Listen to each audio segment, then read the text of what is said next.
శ్రీ మహాగణాధిపతయే నమః, శ్రీమాత్రే నమః. మాచిరాజ్ భక్తి ప్రేక్షకులందరికీ నమస్కారం. ఈనాటి దినఫలం కార్యక్రమంలో ముందుగా నేటి పంచాంగ వివరాలు పరిశీలిద్దాం.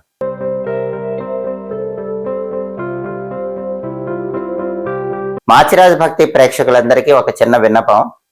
ఈ రోజుల్లో చాలా మంది సోషల్ మీడియాలో నా వీడియోస్ లో కొంత పార్ట్ కట్ చేసుకుని షార్ట్స్ గా గానీ రీల్స్ గా గానీ వేసుకుని ఉచితంగా జ్యోతిష్యం చెప్పబడును అని రకరకాల నెంబర్స్ ఇస్తున్నారని, ఆ నెంబర్స్ కి కాల్ చేస్తే తర్వాత డబ్బులు కట్టి పూజల పేరుతో మోసాలు చేస్తున్నారని నా దృష్టికి వచ్చింది. మాచిరాజ్ భక్తి ఇలాంటి మోసాలకి ఎటువంటి బాధ్యత వహించదు. మాకు ఒకే ఒక అఫీషియల్ నెంబర్ ఉంది, 9399990660. కాబట్టి ఎక్కడైనా సరే ఫేస్బుక్ లో కానీ, ఇన్స్టాగ్రామ్ లో కానీ, యూట్యూబ్ షార్ట్స్ లో కానీ నాకు సంబంధించిన వీడియోలో ఒక పార్ట్ పెట్టి అక్కడ రకరకాల ఫోన్ నెంబర్లు వేసి ఉచితంగా జ్యోతిష్యం చెప్పబడును అని చెప్పినా గాని, గురువు గారి శిష్యులమని చెప్పినా గాని అవి ఎవ్వరూ నమ్మకండి. నాకు శిష్యులు ఎవ్వరూ లేరు. కాబట్టి మీరు గురువు గారి ప్రథమ శిష్యుడని చెప్పి చాలా మంది చేసే మోసాల నుంచి బయటపడండి. ఆగస్టు 17 సోమవారం దినఫలాన్ని పరిశీలిస్తే పంచమి తిథి సాయంత్రం 5:05 వరకు ఉంది. ఆ తర్వాత షష్ఠి తిథి వచ్చింది. చిత్తా నక్షత్రం రోజంతా ఉంది. సోమవారం చిత్తా నక్షత్రంతో కలిసి వస్తే ముద్గర యోగం ఉంటుంది. ఈ ముద్గర యోగం కలహాలను కలిగింపజేస్తుంది. కాబట్టి 12 రాశుల వాళ్ళు ముఖ్యమైన పని మీద బయటికి వెళ్ళినా, ముఖ్యమైన ప్రయాణాలు చేసినా ఇతరులతో గొడవలయ్యే అవకాశం ఉంది. అలా జరగకుండా ఉండాలంటే పని మీద బయటికి వెళ్ళేటప్పుడు అద్దంలో మీ ప్రతిబింబం చూసుకొని వెళ్ళండి. అలాగే గుమ్మం దగ్గర ఒక కుండలో లేదా మూకుల్లో నీళ్లు పోసి దాన్ని దాటి వెళ్ళండి. మీరు వెళ్ళిపోయాక ఆ కుండలో ఉన్న నీళ్ళు ఎక్కడైనా మొక్కల్లో పోయమని చెప్పండి. ఈ పరిహారం చేసుకుని వెళ్తే ముద్గర యోగం ఉన్న ఎదుటి వాళ్ళతో గొడవలు అవ్వవు, పనుల్లో విజయం చేకూరుతుంది, ప్రయాణాల్లో లాభం కలుగుతుంది. అదేవిధంగా రాశి చక్రం చార్ట్ లో గ్రహాల స్టేటస్ తీసుకుంటే సోమవారానికి అధిపతి అయిన చంద్రుడు కన్యా రాశి, బుధుడు ఇంట్లో ఉన్నాడు కాబట్టి, శత్రువు ఇంట్లో ఉన్నాడు కాబట్టి 12 రాశుల వాళ్ళకి కొద్దిగా మానసిక అశాంతి, ఒత్తిడి, అలజడి ఏర్పడతాయి. వాటి నుంచి బయటపడాలి. స్థిరమైన నిర్ణయాలు తీసుకునే ప్రయత్నం చేయాలి. అలాగే చిత్తా నక్షత్రానికి అధిపతి అయిన కుజుడు మిథునంలో, బుధుడు ఇంట్లో, శత్రువు ఇంట్లో ఉన్నాడు కాబట్టి ప్రధానంగా ప్రాపర్టీస్ కొనటం, అమ్మటం, వీటికి సంబంధించినటువంటి వ్యవహారాల్లో చాలా జాగ్రత్తగా ఉండాలి. డాక్యుమెంట్ వెరిఫికేషన్ జాగ్రత్తగా చేసుకున్నాకే ప్రాపర్టీ రిజిస్ట్రేషన్లు చేసుకోవాలి, లేకపోతే మోసపోయే అవకాశాలు ఎక్కువగా ఉన్నాయి.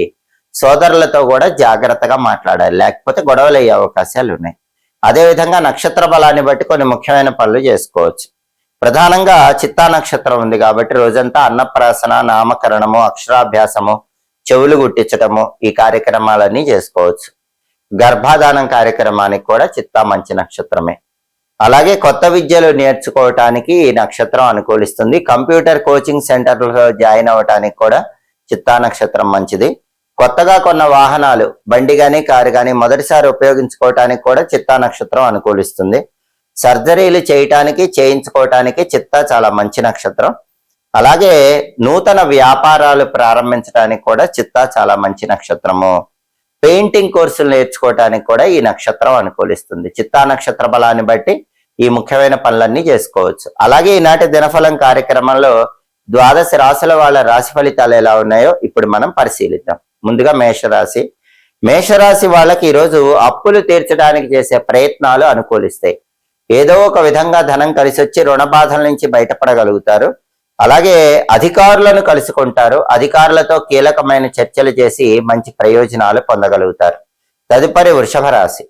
వృషభ రాశి వాళ్ళకి ఈరోజు విదేశీ వస్తువులు కొనుక్కునే యోగం ఎక్కువగా ఉంది. జీవిత భాగస్వామితో, సంతానంతో విరోధాలు ఏర్పడే అవకాశం ఉంది కాబట్టి లైఫ్ పార్ట్నర్ తో గానీ, పిల్లలతో గానీ మాట్లాడేటప్పుడు వృషభ రాశి వాళ్ళు గొడవలు రాకుండా జాగ్రత్తగా మాట్లాడే ప్రయత్నం చేయాలి. తదుపరి మిథున రాశి. మిథున రాశి వాళ్ళకి ఈరోజు ప్రధానంగా శుభ కార్యక్రమం నిర్వహించడానికి చేసే ప్రయత్నాలు అనుకూలిస్తాయి. శుభ కార్యక్రమ నిమిత్తమై ధనం కోసం ప్రయత్నిస్తే ధనం కూడా లభించే అవకాశాలు ఎక్కువగా ఉన్నాయి. అలాగే సంతాన ప్రాప్తి యోగం ఉంది. అంటే కొత్తగా వివాహమైన మిథున రాశి వాళ్ళు సంతానం గురించిన శుభవార్త వినే అవకాశాలు ఎక్కువగా ఉన్నాయి. అలాగే ధన ప్రాప్తి యోగం కూడా ఉంది. రకరకాల మార్గాల్లో ధనాన్ని సంపాదించడానికి చేసే ప్రయత్నాలు మిథున రాశి వాళ్ళకి చక్కగా అనుకూలిస్తాయి. తదుపరి కర్కాటక రాశి. కర్కాటక రాశి వాళ్ళకి ఈరోజు ధార్మిక కార్యక్రమాలు చేయటానికి అవకాశాలు ఎక్కువగా ఉన్నాయి. అలాగే ప్రతి పనిలో సుఖము, శాంతి, సౌఖ్యము పొందే యోగం ఎక్కువగా ఉంది. అలాగే శుభ కార్యక్రమ నిర్వహణ కోసం చేసే ప్రయత్నాలు కూడా కర్కాటక రాశి వాళ్ళకి చాలా చక్కగా అనుకూలిస్తాయి. తదుపరి సింహరాశి. సింహరాశి వాళ్ళకి ఈరోజు బంధుమిత్రుల సమాగమము ఏర్పడుతుంది. బంధువులతో, మిత్రులతో కలిసి ఉల్లాసంగా, ఉత్సాహంగా కాలాన్ని గడుపుతూ ఉంటారు. అలాగే విశేషమైన ధనలాభం కలిగే సూచనలు ఉన్నాయి. రకరకాల మార్గాల్లో ధనాన్ని సంపాదించడానికి చేసే ప్రయత్నాలు చక్కగా అనుకూలిస్తాయి. తదుపరి కన్యారాశి. కన్యారాశి వాళ్ళకి ఈరోజు ప్రధానంగా వ్యతిరేక వాదములు పెరిగే అవకాశం ఉంది. అంటే సమాజంలో కానీ, కుటుంబంలో కానీ మిమ్మల్ని వ్యతిరేకించే వాళ్ళు పెరుగుతారు. అటువంటప్పుడు వాటి గురించి ఆలోచించకుండా మీ పని మీరు చేసుకుంటూ ముందడుగు వేయాలి. అలాగే నేత్ర సంబంధమైన బాధల వల్ల ఇబ్బంది కలిగే సూచనలు ఉన్నాయి కాబట్టి కళ్ళ గురించి ప్రత్యేకమైన జాగ్రత్తలు తీసుకోవటం కన్యారాశి వాళ్ళకి ఈరోజు చాలా అవసరం. తదుపరి తులారాశి. తులారాశి వాళ్ళకి ఈరోజు దేశాంతర ప్రయాణాలు చేసే అవకాశాలు ఎక్కువగా ఉన్నాయి. దూర ప్రాంతాలకు ప్రయాణాలు చేసి ఆ ప్రయాణాల వల్ల మంచి ప్రయోజనాలు పొందగలుగుతారు. అలాగే బంధువులను కలుసుకుంటారు. బంధువుల సందర్శనము విశేషమైన శుభ ఫలితాలను తులారాశి వాళ్ళకు కలిగింపజేస్తుంది. తదుపరి వృశ్చిక రాశి. వృశ్చిక రాశి వాళ్ళకి ఈరోజు వృత్తి, ఉద్యోగ, వ్యాపార రంగాల్లో సామాన్యమైనటువంటి ధనలాభం కలిగే సూచనలు ఉన్నాయి. వృశ్చిక రాశి వాళ్ళకి అద్భుతమైన ధనలాభం లేకపోయినా ఎంతో కొంత ధనపరంగా అయితే ఈరోజు ప్రయోజనాలు పొందగలగలరు. తదుపరి ధనుస్సు రాశి. ధనుస్సు రాశి వాళ్ళకి ఈరోజు ఆరోగ్య భంగము కనిపిస్తోంది. కాబట్టి ఆరోగ్యపరంగా ధనుస్సు రాశి వాళ్ళు ఈరోజు ప్రత్యేకమైన జాగ్రత్తలు తీసుకోవాలి. పార్ట్నర్షిప్ వ్యాపారాలు చేసే ధనుస్సు రాశి వాళ్ళకి పార్ట్నర్షిప్ వ్యాపారాల్లో గొడవలు అయ్యే అవకాశం ఉంది కాబట్టి పార్ట్నర్స్ తో కొంచెం జాగ్రత్తగా వ్యవహరించడం మంచిది. తదుపరి మకర రాశి. మకర రాశి వాళ్ళకి ఈరోజు విద్యారంగంలో ఉన్న వాళ్ళకి అద్భుతమైన విజయాలు కనిపిస్తున్నాయి. పోటీ పరీక్షల్లో రాణించగలుగుతారు. అలాగే సంతాన పరంగా సుఖం లభిస్తుంది. అంటే సంతానానికి సంబంధించిన అభివృద్ధి గురించి శుభవార్తలు వినే అవకాశం మకర రాశి వాళ్ళకి ఎక్కువగా ఉంది. తదుపరి కుంభరాశి. కుంభరాశి వాళ్ళకి ఈరోజు ప్రతి పనిలో సుఖము, శాంతి, సౌఖ్యము లభించే సూచనలు ఉన్నాయి. అలాగే కార్యసిద్ధి ఏర్పడుతుంది. సామాజిక కార్యక్రమాలు, సేవా కార్యక్రమాల్లో కూడా చాలా చురుకుగా పాల్గొంటారు. తదుపరి మీనరాశి. మీనరాశి వాళ్ళకి ఈరోజు ప్రధానంగా ప్రతి పనిలో కూడా సౌఖ్యము కలుగుతుంది. అలాగే కార్యసిద్ధి ఏర్పడుతుంది. అందరికీ ఉపయోగపడేటటువంటి పనులు ఈరోజు మీనరాశి వాళ్ళు చేయటానికి అవకాశాలు చాలా ఎక్కువగా ఉన్నాయి. కాబట్టి 12 రాశుల వాళ్ళు అనుకున్న పనులు అనుకున్నట్లు దిగ్విజయంగా పూర్తి చేయాలంటే ఈ రోజుకు ఒక ప్రత్యేకత ఉంది. అదే గరుడ పంచమి. దీన్నే నాగపంచమి అని కూడా అంటారు. నాగపంచమి లేదా గరుడ పంచమి సందర్భంగా గరుత్మంతుడి మంత్రం చదువుకుని వెళితే కార్యసిద్ధి లభిస్తుంది. ఓం గరుత్మంతాయ నమః. ఈ మంత్రం 21 సార్లు లేదా 11 సార్లు చదువుకొని పని మీద బయటికి వెళ్ళండి. వృత్తి, ఉద్యోగ, వ్యాపార రంగాల్లో శత్రుబాధలు తొలగిపోతాయి. కార్యసిద్ధి సులభంగా లభిస్తుంది. ఓం గరుత్మంతాయ నమః. అలాగే ఈరోజు సోమవారం కాబట్టి ఉదయం 6 నుంచి 7 మధ్యలో, మధ్యాహ్నం 1 నుంచి 2 మధ్యలో, రాత్రి 8 నుంచి 9 మధ్యలో చంద్రహోర ఉంటుంది.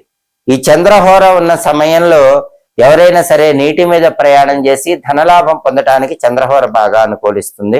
కొత్తగా ఉద్యోగాల్లో చేరటానికి కూడా చంద్రహోరం మంచిది. నూతన ఆభరణాలు ధరించడానికి చంద్రహోరం మంచిది. అదే విధంగా చంద్రహోర ఉన్న సమయంలో తెలుపు వస్తువుల వ్యాపారాలు ప్రారంభిస్తే చాలా మంచిది. స్థల మార్పులకు కూడా చంద్రహోర మంచిది. అంటే ఉంటున్న చోటు విడిచిపెట్టి దూర ప్రాంతాలకి చంద్రహోర ఉన్న సమయంలో వెళ్ళినట్లయితే కూడా అదృష్టం బాగా కలిసి వస్తుంది. హోరాకాలం బట్టి పనులు చేసుకోండి. సమస్త సుఫలితాలను సిద్ధింపజేసుకోండి. ఇవి ఈనాటి దినఫలం కార్యక్రమంలో ముఖ్యమైన అంశాలు. మళ్ళీ తదుపరి దినఫలం కార్యక్రమంలో తిరిగి కలుసుకుందాం. ప్రతిరోజు 12 రాశుల వాళ్ళు రాశి ఫలితాలు తెలుసుకోవాలనుకుంటున్నారా? నక్షత్ర బలాన్ని బట్టి ఎలాంటి పనులు చేస్తే అదృష్టం కలిసి వస్తుందో తెలుసుకోవాలనుకుంటున్నారా? హోరాకాలం బట్టి పాటించాల్సిన విధి విధానాలు తెలుసుకోవాలనుకుంటున్నారా? అయితే మా మాచిరాజ్ భక్తి ఛానల్ తప్పకుండా చూడండి. మా వీడియోస్ మీకు నచ్చినట్లయితే మా ఛానల్ లైక్ చేయండి, కామెంట్ చేయండి. మా ఛానల్ వీడియోస్ 10 మంది మిత్రులకు షేర్ చేయండి. మా ఛానల్ సబ్స్క్రైబ్ చేసుకోండి. పక్కన ఉన్న బెల్ సింబల్ నొక్కటం మాత్రం మర్చిపోకండి. సర్వే జనాః సుఖినో భవంతు. స్వస్తి.